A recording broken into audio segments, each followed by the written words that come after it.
ನಮಸ್ಕಾರ ವೀಕ್ಷಕರೇ, ನಾನು ನಿಮ್ಮ ಪಂಡಿತ್ ಸಾಯಿ ಸ್ವರೂಪ್ ದೀಕ್ಷಿತ್. ಗಂಡ ಹೆಂಡತಿ ನಡುವೆ ಹೊಂದಾಣಿಕೆ ಇಲ್ವಾ? ಮನೆಯಲ್ಲಿ ಕಲಹ ಉಂಟಾಗ್ತಾ ಇದೆಯಾ? ಹಾಗಾದರೆ ಈ ನಿಯಮವನ್ನು ಪಾಲಿಸಿ ನಿಮ್ಮ ಕಷ್ಟಗಳಿಗೆ ಪರಿಹಾರ ಕಂಡುಕೊಳ್ಳಿ. ಒಂದು ಬಟ್ಟಲು ಅಥವಾ ಮಣ್ಣಿನ ಬಟ್ಟಲನ್ನು ತೆಗೆದುಕೊಂಡು ಅದಕ್ಕೆ 6 ಕರ್ಪೂರ ಮತ್ತು ಲವಂಗವನ್ನು ತೆಗೆದುಕೊಂಡು ಈ 2 ವಸ್ತುಗಳನ್ನು ಬಟ್ಟಲಿನಲ್ಲಿ ಹಾಕಿ ಉರಿಸಬೇಕು. ಈ ರೀತಿಯಾಗಿ ಉರಿಯುವಾಗ ನಿಮ್ಮ ಮನೆಯಲ್ಲಿ ಯಾವ ರೀತಿಯಲ್ಲಿ ಸಮಸ್ಯೆ ಇದೆಯೋ ಆ ಸಮಸ್ಯೆಗಳನ್ನ ಅದರ ಮುಂದೆ ಹೇಳಬೇಕು.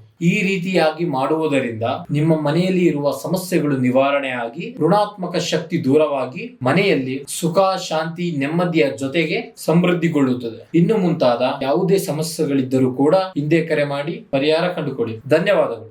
ನಮಸ್ಕಾರ ವೀಕ್ಷಕರೇ, ನಾನು ನಿಮ್ಮ ಪಂಡಿತ್ ಸಾಯಿ ಸ್ವರೂಪ್ ದೀಕ್ಷಿತ್. ಗಂಡ ಹೆಂಡತಿ ನಡುವೆ ಹೊಂದಾಣಿಕೆ ಇಲ್ವಾ? ಮನೆಯಲ್ಲಿ ಕಲಹ ಉಂಟಾಗ್ತಾ ಇದೆಯಾ? ಹಾಗಾದರೆ ಈ ನಿಯಮವನ್ನು ಪಾಲಿಸಿ ನಿಮ್ಮ ಕಷ್ಟಗಳಿಗೆ ಪರಿಹಾರ ಕಂಡುಕೊಳ್ಳಿ. ಒಂದು ಬಟ್ಟಲು ಅಥವಾ ಮಣ್ಣಿನ ಬಟ್ಟಲನ್ನು ತೆಗೆದುಕೊಂಡು ಅದಕ್ಕೆ 6 ಕರ್ಪೂರ ಮತ್ತು ಲವಂಗವನ್ನು ತೆಗೆದುಕೊಂಡು ಈ 2 ವಸ್ತುಗಳನ್ನು ಬಟ್ಟಲಿನಲ್ಲಿ ಹಾಕಿ ಉರಿಸಬೇಕು. ಈ ರೀತಿಯಾಗಿ ಉರಿಯುವಾಗ ನಿಮ್ಮ ಮನೆಯಲ್ಲಿ ಯಾವ ರೀತಿಯಲ್ಲಿ ಸಮಸ್ಯೆ ಇದೆಯೋ ಆ ಸಮಸ್ಯೆಗಳನ್ನ ಅದರ ಮುಂದೆ ಹೇಳಬೇಕು. ಈ ರೀತಿಯಾಗಿ ಮಾಡುವುದರಿಂದ ನಿಮ್ಮ ಮನೆಯಲ್ಲಿ ಇರುವ ಸಮಸ್ಯೆಗಳು ನಿವಾರಣೆ ಆಗಿ ಋಣಾತ್ಮಕ ಶಕ್ತಿ ದೂರವಾಗಿ ಮನೆಯಲ್ಲಿ ಸುಖ, ಶಾಂತಿ, ನೆಮ್ಮದಿಯ ಜೊತೆಗೆ ಸಮೃದ್ಧಿಗೊಳ್ಳುತ್ತದೆ. ಇನ್ನು ಮುಂತಾದ ಯಾವುದೇ ಸಮಸ್ಯೆಗಳಿದ್ದರೂ ಕೂಡ ಹಿಂದೆ ಕರೆ ಮಾಡಿ ಪರಿಹಾರ ಕಂಡುಕೊಳ್ಳಿ. ಧನ್ಯವಾದಗಳು.